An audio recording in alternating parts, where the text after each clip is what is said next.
नमस्कार, एबीपी गंगा देख रहे हैं आप। मैं अवधेश। शाम के 7 बज गए हैं। वक्त गंगा प्राइम का है, लेकिन उससे पहले नजरें हेडलाइंस पर। सिंगर कनिका कपूर का बड़ा खुलासा। मुंबई एयरपोर्ट पर नहीं हुई थी जांच, एयरपोर्ट पर स्क्रीनिंग से भी किया इनकार।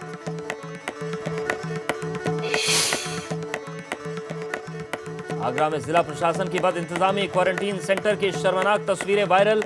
जानवरों की तरह दिया जा रहा कोरोना संदिग्धों को खाना।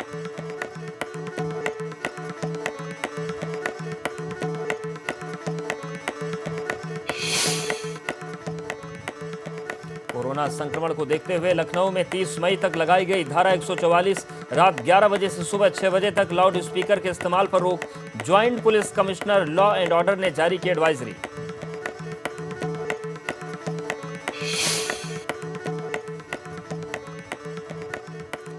कोरोना पर बोले आरएसएस प्रमुख, भागवत घर में रहें और ईश्वर से प्रार्थना करें, सेवा कर दूसरों को श्रेय दें, कोरोना से डरे नहीं लड़ें।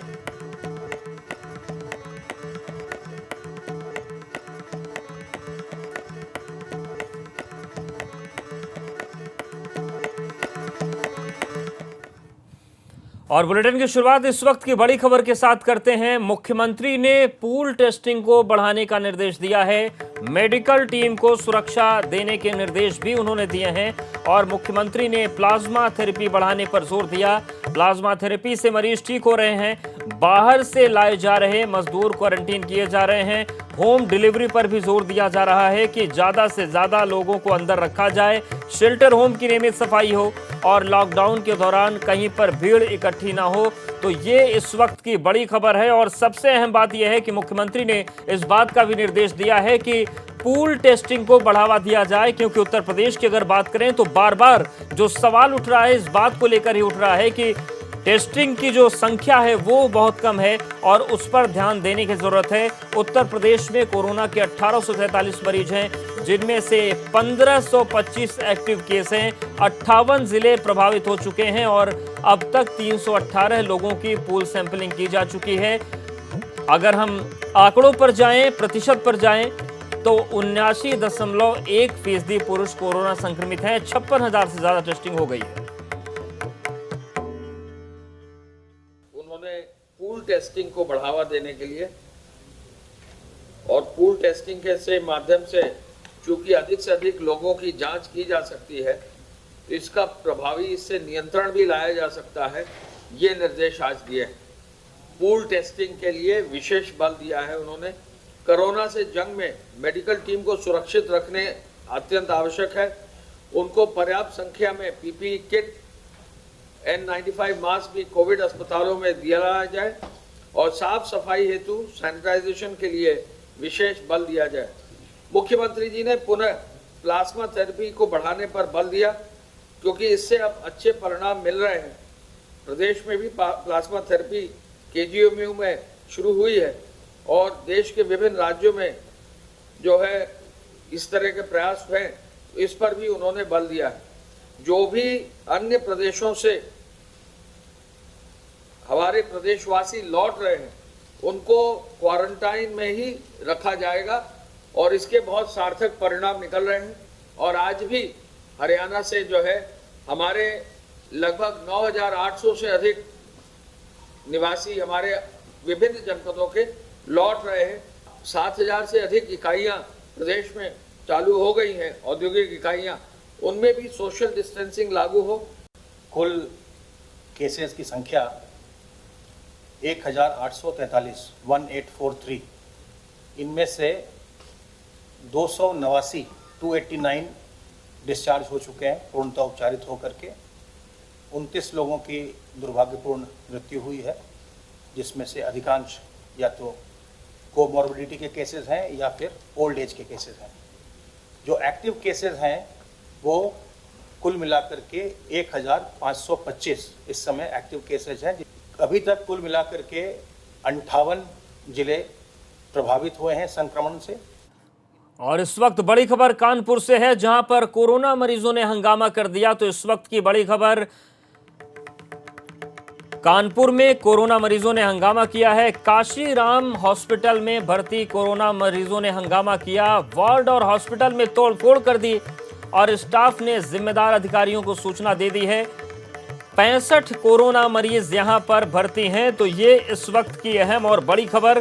कारण इसके पीछे क्या है आपको बताएंगे, लेकिन इस वक्त की बड़ी खबर यह है कि कानपुर में कोरोना मरीजों ने हंगामा खड़ा कर दिया है और जमकर तोड़फोड़ और हंगामा किया गया वार्ड और अस्पताल में। तस्वीर भी आपके सामने है, तस्वीर हम आपको दिखा रहे हैं कानपुर की, जहां पर वार्ड और हॉस्पिटल में जमकर कोरोना मरीजों ने तोड़फोड़ की है। काशीराम अस्पताल की तस्वीरें हैं और काशीराम हॉस्पिटल में इन मरीजों को भर्ती करवाया गया है। वार्ड में भी तोड़फोड़ हुई है, हॉस्पिटल में भी तोड़फोड़ हुई। स्टाफ ने फौरन जो जिले के आला अधिकारी हैं उनको सूचना दे दी है। एबीपी गंगा पर एक्सक्लूसिव तस्वीरें आपके सामने हैं। तो एक तरफ कोरोना महामारी से पूरा देश लड़ रहा है, कोरोना वॉरियर्स अपनी जान को जोखिम में डालकर दिन रात इनकी सेवा कर रहे हैं, लेकिन कोरोना के जो मरीज हैं कुछ, फिर चाहे अलग अलग जो ज़िलों से तस्वीरें सामने आ रही हैं, ये तस्वीरें निराशा भी बढ़ाती हैं और सवाल भी उठाती हैं कि असल में ये लोग जीना चाहते भी हैं या नहीं चाहते हैं।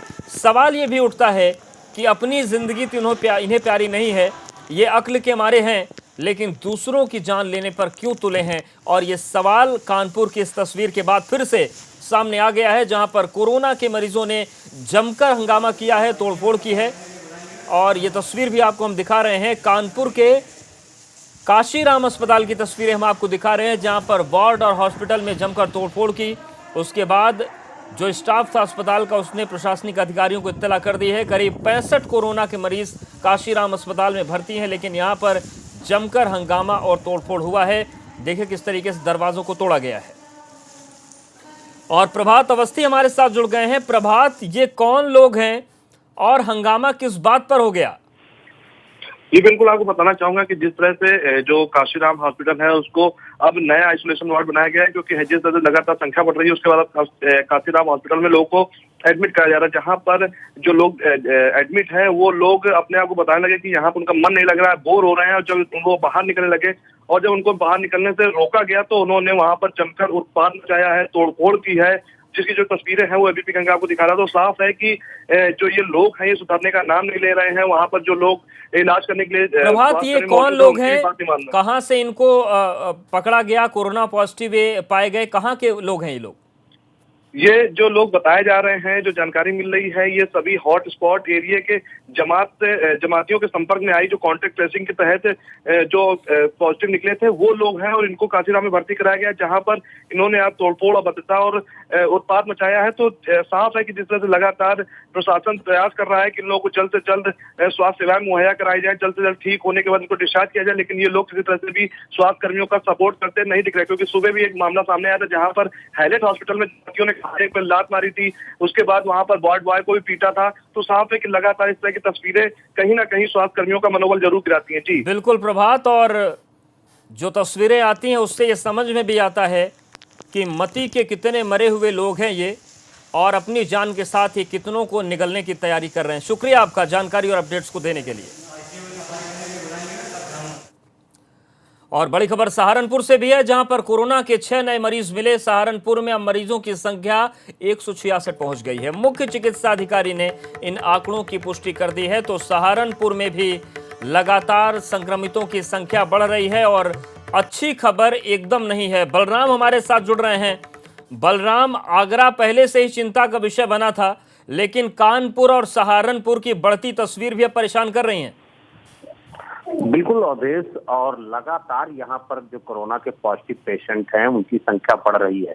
ये नहीं है कि एक आधे दिन यानी 24 घंटे या 36 घंटे का गैप हो, कंटिन्यू कुछ घंटे बाद नए आंकड़े सामने आ रहे हैं। अभी जो आंकड़े आए हैं उनमें से 35 सैंपल जांच के लिए भेजे गए थे, जिसमें से 6 पॉजिटिव पेशेंट पाए गए हैं और आंकड़ा अब 60 से बढ़कर सीधे 166 हो गया है। तो कहीं ना कहीं लगातार ये चिंता बढ़ा रहा है कि खास तौर से अगर हम पश्चिमी यूपी की बात करें तो सहारनपुर में पिछले 3 दिनों से लगातार आंकड़ों में इजाफा हो रहा है और काफी तेजी से इजाफा हो रहा है। इसके लिए प्रशासन को और जो नोडल अधिकारी तैनात किए गए हैं मुख्यमंत्री जी के द्वारा, उनको ये सोचना होगा कि आखिरकार इन आंकड़ों पर कैसे अंकुश लगे। बिल्कुल, और अंकुश भी लगाना होगा, रणनीतियों में बदलाव भी करना होगा, क्योंकि जो आंकड़े बढ़ रहे हैं ये एकदम भी अच्छी खबर तो नहीं हो सकती। शुक्रिया आपका जानकारी और अपडेट्स को देने के लिए।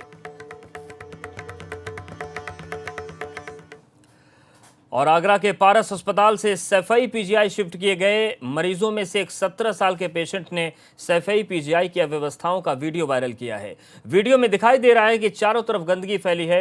वीडियो के माध्यम से युवक ने अपील की है कि इस वीडियो को पीएम और मुख्यमंत्री तक भेजा जाए ताकि वहां की हकीकत उन्हें पता चल सके। डीएम के बाद पीजीआई के हालात का जायजा लेने वाले इटावा के मुख्य विकास अधिकारी और टीम के नोडल अधिकारी ने अब खुद पीजीआई की व्यवस्था पर सवाल उठाए हैं। आप भी सुनिए क्या कुछ मुख्य विकास अधिकारी ने कहा है। जो जिलाधिकारी महोदय का निर्देश अनुसार जो दे के आया उसमें सफाई कर्मचारी कम से कम 2 बार सफाई करना चाहिए। 1 बार सफाई हो रहा है, उसको 2 बार करने के लिए हमने अनुरोध किया वीसी साहब से। और दूसरा चीज़ उधर खाना टाइम पर नहीं मिलता है, एक और समस्या ये भी है। तो उसको वीसी साहब से हमने कहा टाइम पर थोड़ा खाना पहुंचवाने के लिए कहा, क्योंकि सभी मरीजों को शिकायत और हमारा माध्यम से फ़ोन से भी शिकायत मिला है टाइम पर खाना नहीं पहुंच पाते। अगर टाइम पर खाना पहुंचेगा तब तक क्वालिटी भी मतलब थोड़ा मेंटेन रहेगा। तो जो शासन का नियम है उसके हिसाब से खाना देने के लिए निर्देश हम लोग ने दिया है। नोडल ऑफिसर बनाए जाने के बाद मंडलायुक्त लखनऊ मुकेश मिश्राम ने रायबरेली में जगह जगह निरीक्षण करके कमियों को दुरुस्त करने का निर्देश दिया है। वहीं गल्ला मंडी नगर में फैली गंदगी के अंबार को देखकर नोडल ऑफिसर भड़क गए और मंडी सचिव को कड़ी चेतावनी देते हुए शाम तक साफ सफाई पूरी होने की चेतावनी दी। नोडल ऑफिसर के दौरे के बाद जिला प्रशासन भी अलर्ट मोड में आ गया है। तो मंडलायुक्त पहुंचे थे और गल्ला मंडी का उन्होंने निरीक्षण किया, लेकिन गंदगी को देखकर वो भड़क गए। गंदगी के लिए मंडी सचिव को जमकर उन्होंने फटकार लगाई और शाम तक का वक्त दिया कि शाम तक किसी भी कीमत पर साफ सफाई हो जानी चाहिए।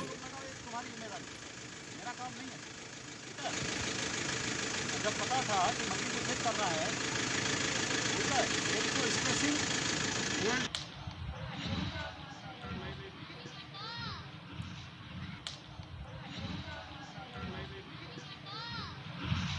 का शर्म नहीं आती। कल भी मैंने बताया था पूरे कौशाम्बी में एबीपी गंगा की खबर का असर हुआ है। शनिवार को कौशाम्बी के कोखराज थाना इलाके के शाहजादपुर में अवैध शराब के कारोबारियों को पकड़ने गई पुलिस टीम पर हमला हुआ था, जिसमें पुलिसकर्मियों को जान बचाकर भागना पड़ा था। एबीपी गंगा पर इस खबर को प्रमुखता से दिखाए जाने के बाद पुलिस ने 3 लोगों को गिरफ्तार कर जेल भेजा और 7 अवैध शराब कारोबारियों के खिलाफ मुकदमा दर्ज किया है। वहीं इस मामले में 4 और आरोपियों की तलाश में पुलिस दबिश दे रही है।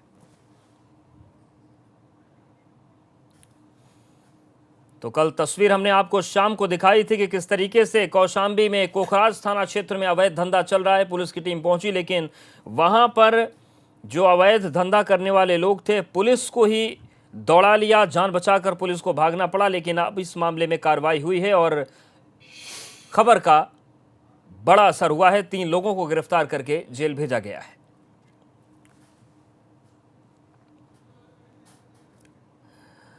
और आगरा में कोरोना संक्रमित आज 19 मरीजों को ठीक होने के बाद छुट्टी कर दी गई। आगरा के बरौली अहीर से 9 मरीज, 8 मथुरा और 2 एसएन मेडिकल कॉलेज से डिस्चार्ज किए गए। आगरा में अब तक कुल 65 मरीज ठीक होकर घर जा चुके हैं। जिलाधिकारी के मुताबिक अभी तक 140 लोगों की रिपोर्ट नेगेटिव आ चुकी है, जिन्हें चरणबद्ध तरीके से डिस्चार्ज किया जा रहा है।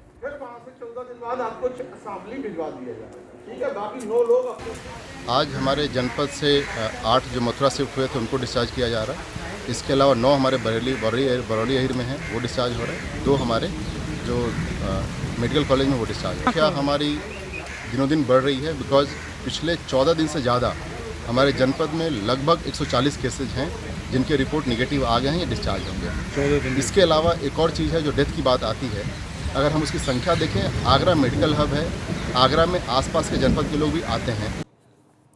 उधर प्रयागराज में भी 51 पुलिसकर्मियों को क्वारंटीन कर दिया गया। कौंधियारा थाने का पूरा स्टाफ क्वारंटीन है। ये सभी लोग मुंबई से आए कोरोना पॉजिटिव 2 भाइयों के ड्राइवर के संपर्क में आ गए थे, जिसके बाद इन सभी 51 लोगों को क्वारंटीन कर दिया गया है। संगम नगरी प्रयागराज में 51 पुलिसकर्मियों को क्वारंटीन किया गया है। इन सभी पुलिसकर्मियों को कोरोना वायरस का संक्रमण होने की आशंका के मद्देनजर क्वारंटीन किया गया है। ये सभी पुलिसकर्मी कौंधियारा थाने के हैं।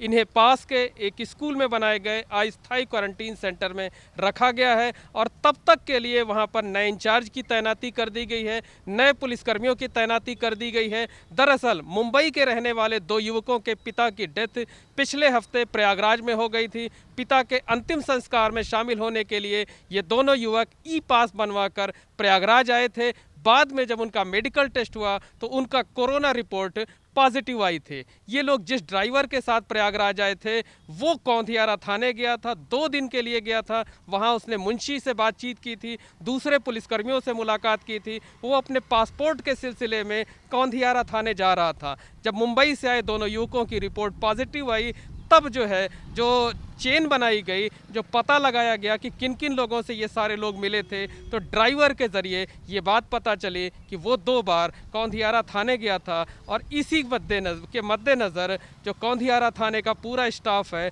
उसको क्वारंटीन कर दिया गया है। तो वहाँ नए इंचार्ज की तैनाती कर दी गई है, नए पुलिसकर्मियों की ड्यूटी लगा दी गई है और इन सभी पुलिसकर्मियों का मेडिकल टेस्ट कराया जा रहा है। उनकी रिपोर्ट का फिलहाल इंतज़ार है। तो साफ तौर पर कहा जा सकता है कि संगम नगरी प्रयागराज के पुलिसकर्मी जो है वो भी कोरोना के संक्रमण से अछूते नहीं हैं। हालांकि अभी किसी की रिपोर्ट पॉजिटिव नहीं आई है, लेकिन जिस तरह से कौंधियारा थाने का मामला सामने आया है उससे कहा जा सकता है कि यहाँ के पुलिसकर्मी भी खतरे की जद में हैं, कोरोना की जद में हैं। उनकी रिपोर्ट आनी बाकी है, लेकिन वो लगातार खतरों के बीच काम कर रहे हैं। नाम उन्हें भले ही कर्मयोद्धा का दिया गया हो, कोरोना वॉरियर्स का दिया गया हो, लेकिन वो बिना उपकरण के, बिना पीपीई किट के काम करने को मजबूर हैं। कैमरामैन रोहित श्रीवास्तव के साथ मोहम्मद मोइन, एबीपी गंगा, प्रयागराज। तो एक तरफ जहां कोरोना का वार जारी है, वहीं वाराणसी में नगर निगम की टीम ड्रोन से सैनिटाइज कर रही है। वाराणसी में शिवपुर क्षेत्र सैनिटाइजेशन वहां पर चल रहा है। आपको बता दें कि वाराणसी में ड्रोन से हर एक एरिया में सैनिटाइजेशन का काम किया जा रहा है। एक बार में 10 लीटर केमिकल लेकर ये ड्रोन उड़ता है और हर क्षेत्र में जाकर छिड़काव करता है। तो फिर चाहे सकरी गलियां हो, फिर चाहे हॉट स्पॉट वाले क्षेत्र हो, ये ड्रोन वाराणसी प्रशासन के बहुत काम आ रहा है। एक बार में 10 लीटर सैनिटाइजर लेके ये उड़ता है और सैनिटाइजेशन लिक्विड जो है वो लेकर उड़ता है। उसके बाद उस इलाके को सैनिटाइज किया जाता है।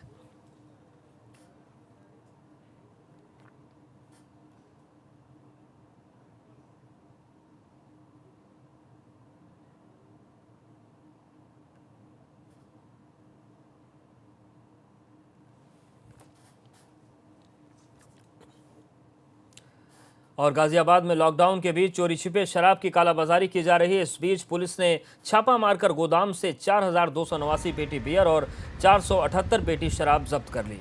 सिहानी गेट थाना क्षेत्र में चेकिंग के दौरान एक कार में शराब की पेटी मिली। जांच में पता चला कि सोशल मीडिया के जरिए शराब की बिक्री की जा रही है। पुलिस ने मौके से गोदाम के मालिक और मैनेजर समेत 13 लोगों पर मुकदमा दर्ज कर लिया है। शराब की अवैध बिक्री के खिलाफ जनपद में पूरा अभियान निरंतर जारी है और इसी क्रम में जो पुलिस जगह जगह चेकिंग कर रही थी, वहीं एक संदिग्ध व्यक्ति दिखा जिसके पास से 1 पेटी अवैध शराब उसकी कार में मिली है। जानकारी करने पर पता चला कि उसने गोडाउन से, सिहानी गेट क्षेत्र अंतर्गत एक गोडाउन से वो शराब जो है खरीदी थी। वहाँ पर जब पुलिस ने रेड किया है तो वहाँ पर 9 लोगों को अरेस्ट किया गया, जिसमें 7 लोग स्टाफ के, 1 सुपरवाइजर और 1 खरीदार मौके पर गिरफ्तार हुआ है। वहीं बिक्री की रकम भी है जो लगभग 3,35,000 रुपये है, उसको बरामद कर लिया गया है। इधर गाजीपुर में प्रशासन की लाख कोशिशों के बाद लोग सुधरने का नाम नहीं ले रहे। जिले में जार में 3 बड़ी सब्जी मंडी लगती है। इन तीनों सब्जी मंडियों में लोगों की भारी भीड़ उमड़ रही है। लोग सोशल डिस्टेंसिंग की जमकर यहां पर धज्जियां उड़ा रहे हैं। अब प्रशासन ने फैसला किया है कि सभी मंडियों को रामलीला मैदान में ट्रांसफर कर दिया जाए। पुलिस की देखरेख में रामलीला मैदान में सब्जी की बिक्री हो रही है, लेकिन फिर भी लोग भीड़ लगाने से बाज नहीं आ रहे हैं और सोशल डिस्टेंसिंग का पालन नहीं हो पा रहा है। मजदूरों को घर वापस लाया जा रहा है। कल भी सरकार ने ऐसे मजदूरों को लाया था। हरियाणा से लगी मथुरा की सीमा पर सभी मजदूरों को गाड़ी से उतारकर हरियाणा से यूपी बॉर्डर में प्रवेश कराया गया, जहां पर कोसी कस्बे की मंडी में सभी मजदूरों को रखा गया। प्रशासन द्वारा सभी मजदूरों के लिए खाने पीने की व्यवस्था की गई थी, जिसके बाद सोशल डिस्टेंस का पालन करते हुए स्वास्थ्य विभाग की टीम ने सभी की स्क्रीनिंग शुरू कर दी। गाड़ी वहाँ खड़ी है। एक साथ क्या सड़ जा रहे हो, इतनी भीड़ मचा के आप चल रहे हैं, हम तो आप ही से घबरा रहे हैं।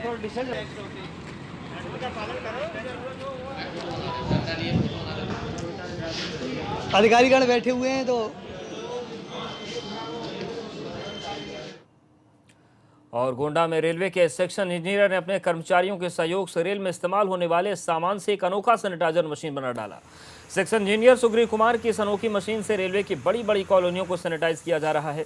वहीं कॉलोनी में रहने वाले रेलवे कर्मचारी इसे अच्छी पहल बता रहे हैं और बेहद खुश हैं। बनाने हमारे शेड के ही संसाधन से एक वेल्डिंग जनरेटर है और सिंटेक्स 1000 लीटर की टंकी है और ब्लीचिंग पाउडर है, पानी है और नेपचून मशीन है।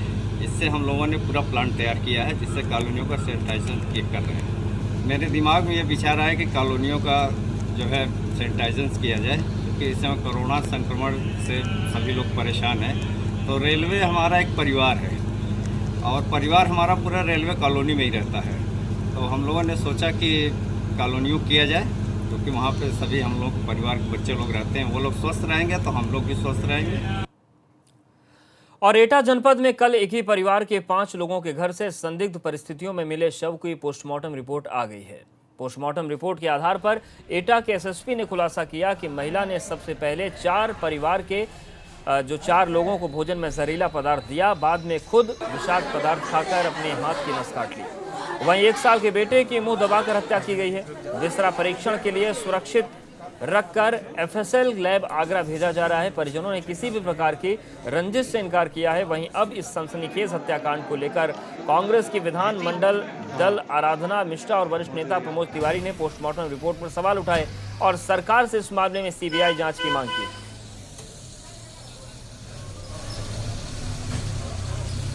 ये 3 डॉक्टरों के पैनल ने सभी शवों का पोस्टमार्टम किया और शवों की वीडियोग्राफी भी कराई गई। पोस्टमार्टम करने वाले डॉक्टरों के अनुसार इनका जो 4 लोग हैं, बहू के अलावा, इन्होंने खाना खाया है और खाने में इनके विषाक्त पदार्थ मिलाया गया है जो इनके पेट में जो परीक्षण हुआ है उसके अनुसार ये प्रमाणित हुआ है। जो महिला है बहू, उसने खाना नहीं खाया है और उसके पेट में हार्पिक और सल्फास के जो विषाक्त पदार्थ हैं वो मिले हैं और उसने अपने बाएं हाथ की नस भी काटी है। ये छोटा बच्चा जो लगभग 1 साल का है उसका मुंह इस महिला द्वारा अपने हथेली से दबाया गया है। वो उंगलियों के निशान और नाखून के निशान भी उन डॉक्टरों को मिले हैं। और अलीगढ़ में 17 साल की नाबालिग किशोरी के साथ गैंगरेप का मामला सामने आया। परिजनों की शिकायत पर गांव की पंचायत दोनों को 5-5 चप्पल मार कर और चेतावनी देकर छोड़ दी। पंचायत के इस फैसले के बाद किशोरी ने घर आकर फांसी लगाकर खुदकुशी कर ली और पुलिस ने आरोपियों के खिलाफ मामला दर्ज कर 2 लोगों को गिरफ्तार कर लिया है और पंचायत के खिलाफ भी कार्रवाई की बात कही जा रही है। पूरा जांच कर है उस घटनाक्रम का, कैसे घटना हुआ और साथ साथ कौन कौन पंचायत के है और उसके सबके खिलाफ कार्रवाई करेंगे। जो पंचायत वाला है उनके खिलाफ भी कार्रवाई करेंगे और जो उन्होंने बिटमेंट 306 में उनके खिलाफ भी कार्रवाई करने के लिए मैंने निर्देश दिया SHO का। और बाकी पोस्टमार्टम रिपोर्ट आ जाएगा, बाकी चीज़ भी पुष्टि होगा उनके साथ क्या होगा। यूपी के बरेली में लॉकडाउन के दौरान अक्षय तृतीया के पावन पर्व पर हिंदू रीति रिवाज से विवाह संपन्न हुआ। इस विवाह के लिए जिला प्रशासन ने परमिशन दी थी, जिसके बाद साईं मंदिर में मंत्रोच्चार से विवाह कराया गया। सोशल डिस्टेंसिंग का ध्यान रखते हुए मात्र 5-5 लोग दोनों तरफ से पहुंचे थे। शादी इनकी करवाई गई और नवविवाहित जोड़े को आशीर्वाद देने के लिए बीजेपी विधायक पप्पू भरतौल भी मौके पर पहुंचे थे। बताओ चिच्चा अपना नाम बताओ आप। हाँ बनाओ तुम रोटी बनाओ।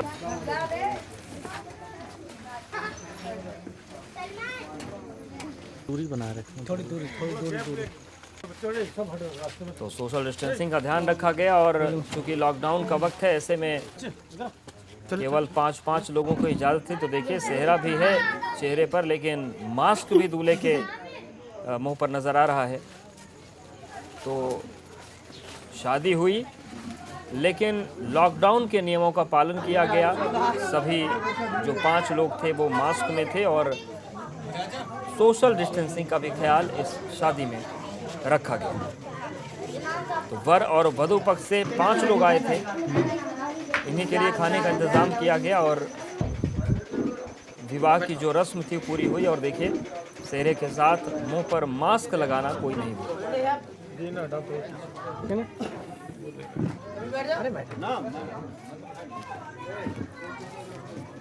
अब बताओ चचा अपना नाम बताओ आप। हाँ बनाओ तुम रोटी बनाओ।